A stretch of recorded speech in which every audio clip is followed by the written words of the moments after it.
I want to teach you the signs that your discipline may be toxic.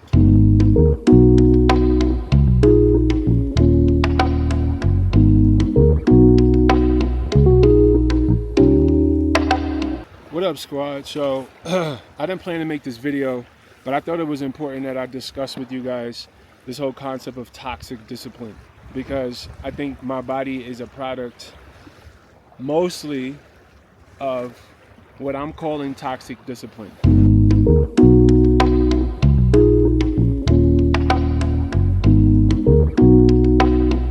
Now, I use that word toxic because it wasn't 100% based in love, which I think discipline should mainly be based on self-love or love for others. And I'll explain what I mean by that. My weight loss journey required a lot of discipline, obviously, right? I lost 160 pounds. If you're not familiar with my story, I lost 160 pounds. I went from depressed, morbidly obese, diabetes, high blood pressure, depression, to now living a life of freedom in a body that I'm proud of, in a body that I feel confident in. And most of that journey, most of those workouts, the discipline around food was based on ego, was based on fear, was based on me wanting to be someone other than I was. I wanted to create a body that I think deserved respect and validation and acceptance from the world and love from the world, because I did not have that within myself. I want to teach you the signs. I want to teach you the signs that your discipline may be toxic.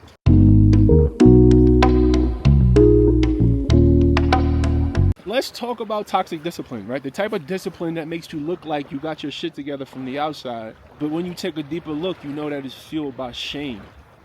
It's fueled by ego, right? So I'm going to help you identify whether your discipline is toxic or if it's healthy.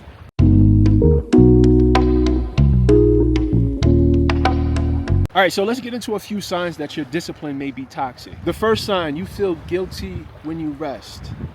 I tell people all the time, it used to be so much harder for me to take days off than it was for me to actually train.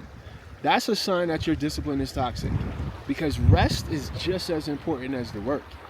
That's where the healing happens. That's where your body recovers. That's where your mind recovers.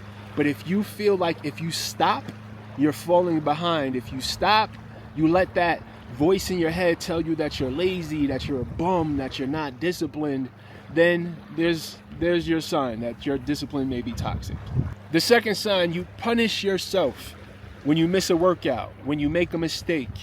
You let that voice in your head tell you that you're a piece of shit because you didn't train today. If you only feel like you're worthy when you're being productive, after a workout, after you've put in 12 hours of work, after you get some sort of accomplishment, societal recognition, right? That's the only time you feel worthy, then most likely your discipline is toxic. When you push through pain just to prove a point, when you beat your body up, you beat your mind up, you work so hard till you're blue in the face, just to prove a point, just so that you feel like you're worth something, that's a sign that your discipline is toxic.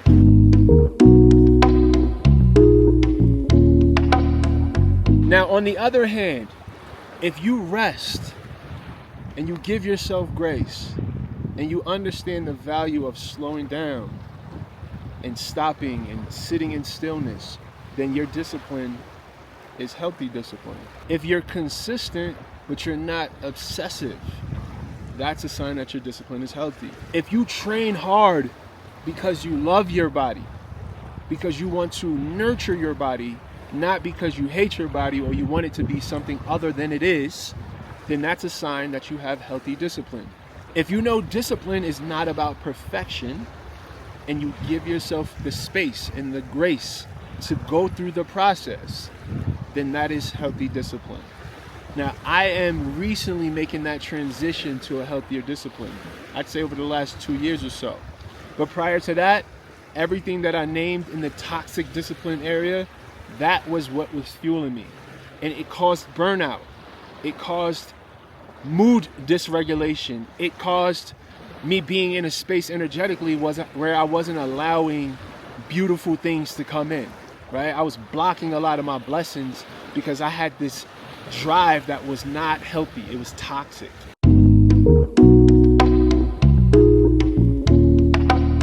Now let's talk about how to make the shift from toxic discipline to healthy discipline. The first step is awareness. You have to recognize when you need to make the shift, right? So you ask yourself, what's fueling my discipline? Ask yourself and write the response down. Is love driving me or is fear driving me, right?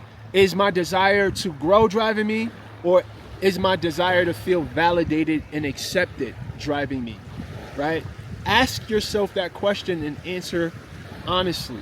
Another way to make that transition is to observe that voice in your head, that drill sergeant, that voice in your head that always fucking picks you apart, that voice in your head that tells you you're a slacker, that you ain't shit, that you need to go harder, that you can't rest. You need to change that voice. If you want to make the transition from toxic to healthy discipline, you have to change the voice in your head.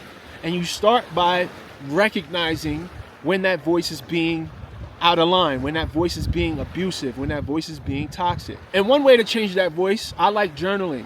So here's a journal prompt for that. What would discipline look like if I fully loved myself and I accepted myself, radically accepted myself for exactly who I am today? What would discipline look like then? Another step to transition from toxic to healthy discipline is to redefine what progress looks like. We're so hung up on the physical changes. We're so hung up on what the scale's saying. But what if progress was simply showing up? What if progress was presence? What if progress was peace? Right? What if every workout you felt accomplished and it helped you build your confidence not because you lifted 600 pounds, not because you ran 100 miles or whatever, right? But because you simply showed up for yourself with love being the main reason. With the fact that you want to nurture your body and take care of this vessel that God gave you. What if that was the win? What if joy, what if energy was progress? At the end of the day, guys, discipline should not be a weapon that you use against yourself. Discipline should not be a boat that you get in to escape something. Discipline should be an act of devotion, should be an act of self-love, should be an act of self-respect. You are enough as you are. You are worthy of love. You are worthy of acceptance just as you are. So all the progress that you want to make, just know that it's just making you more and more worthy. That's all, because you're already worthy. You're not going to be worthy of love once you get the six-pack, once you lose the 30 pounds. You're worthy of love right now. So start by loving yourself and accepting yourself right now. And then allow your journey to be fueled from that space. Discipline without self-love is self-abuse. You're not lazy, you're just exhausted from trying to do things to prove to yourself, to prove to other people that you are enough. You are enough just like you are right now. If this information resonated with you and you want to go a little bit deeper, I have a powerful resource. It is a starter kit for those who are looking to master themselves mentally, emotionally, spiritually, in order to really access the body and the life that you truly, truly deserve. There's a link to it in the description below.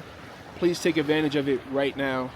And remember, the body that you want is owned by a higher version of yourself. So evolve. Peace.